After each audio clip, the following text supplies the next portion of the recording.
Hello everyone, welcome back to my channel. आज मेरा second paper है लीगल ड्राफ्टिंग एंड प्लीडिंग, तो उसके लिए कॉलेज आया हुआ हूँ और वेट कर रहा हूँ। लगभग आधे घंटे पहले आ चुका हूँ। ये है मेरे कॉलेज का पर्सनल तालाब, इसमें वो मछली उत्पादन करते हैं। गाड़ी यहाँ बस खड़े किया हूँ अभी।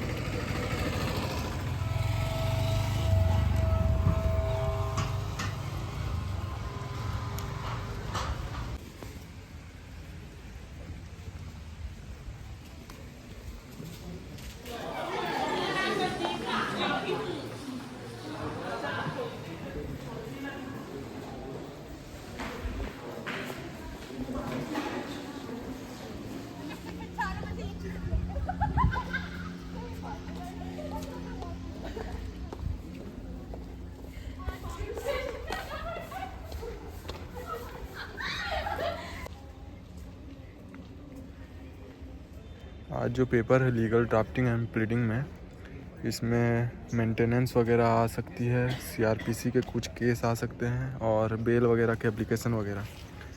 तो लास्ट में दिखाता हूँ कि कैसे कैसे क्या क्वेश्चन आता है और इसमें क्या क्या मेन क्वेश्चन है वो भी आपको बता दूंगा, क्योंकि आप भी कभी पढ़ाई कर रहे होंगे तो आपको ये सब चीज़ें ज़रूरी होगी। अभी कुछ ही देर में मेरा एग्ज़ाम शुरू होने वाला है, तो मैं आगे का व्लॉग एग्ज़ाम होने के बाद में बनाता हूँ। तो अभी मेरा एग्ज़ाम ख़त्म हो गया है और मैं अभी रूम निकल रहा हूँ। रूम जाके दिखाता हूँ क्वेश्चन पेपर कैसा कैसा आया हुआ था। बाकी चलो, बाकी व्लॉग बाहर बनाता हूँ।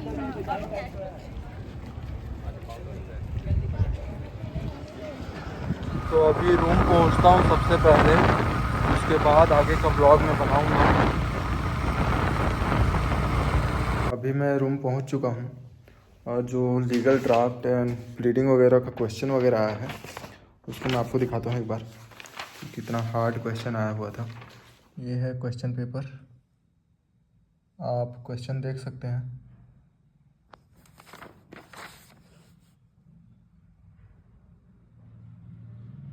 कुछ क्वेश्चन समझ से बाहर थे और कुछ समझने लायक। लिखा तो सभी को हूँ, लेकिन टाइम नहीं मिला लास्ट क्वेश्चन के लिए। थोड़ा बहुत बस लिख के आया हूँ उसको। अब देखते हैं रिजल्ट कैसा आता है मेरा। ड्राफ्टिंग, प्लीडिंग एंड कन्विंसिंग के इम्पॉर्टेंट क्वेश्चन में सबसे पहला आता है सिविल प्रक्रिया की प्लीडिंग। इसमें क्या है, प्लीडिंग एक लिखित बयान होती है। मतलब कभी भी हम केस करते हैं तो उसमें दो पक्ष होती है, एक प्रतिवादी होता है, एक वादी। वादी का मतलब जो केस कर रहा है, प्रतिवादी का मतलब जो सामने वाला पार्टी है जिसने कोई क्राइम किया है नहीं किया है वो। तो उन दोनों को अपना लिखित बयान देना पड़ता है कि दोनों पक्ष में अदालत में क्या क्या चीज़ें वो सबमिट कर रहे हैं, और उन्हें समझाना होता है अदालत को कि मुख्य रूप से उनकी जो भी केस है किस बेसिस पे है। क्या लड़ाई हुआ था, क्या चोरी हुआ था, या फिर किसी प्रॉपर्टी को लेन देन में कुछ प्रॉब्लम हुई थी, वो सभी चीज़ों को समझाना होता है।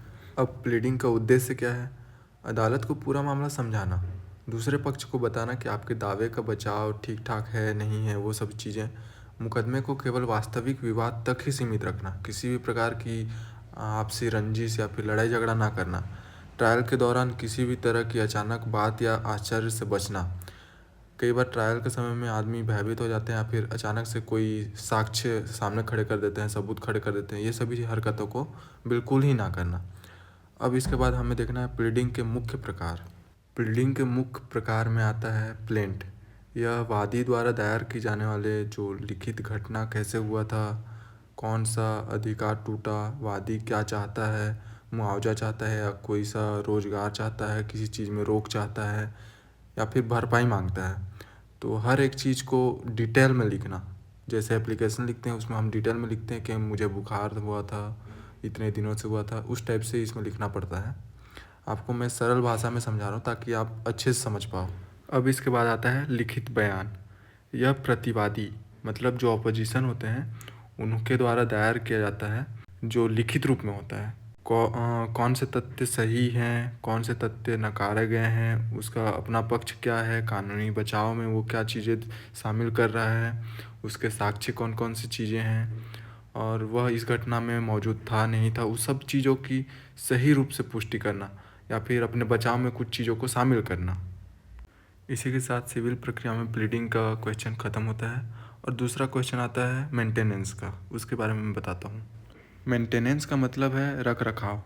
इसका अर्थ मैं आपको समझाता हूँ कि यह धारा 125 CRPC दंड प्रक्रिया संहिता के अंतर्गत में आता है।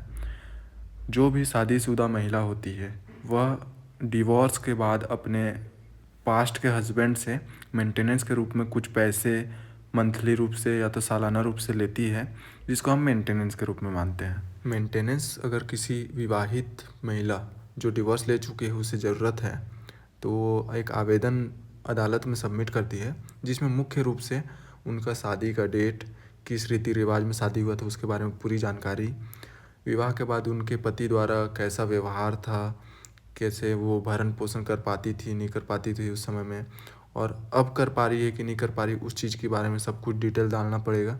देखो ब्लॉग वीडियो में तो इस तरीके से सारे क्वेश्चन का आंसर नहीं दे सकता, बहुत लंबा वीडियो बन जाएगा। तो आप लोग को अगर इस तरीके से किसी चीज़ की पढ़ाई करनी है लॉ फील्ड में तो मुझे बताना, मैं वीडियो बना के अपलोड कर दूँगा। बाकी thank you so much for watching, bye.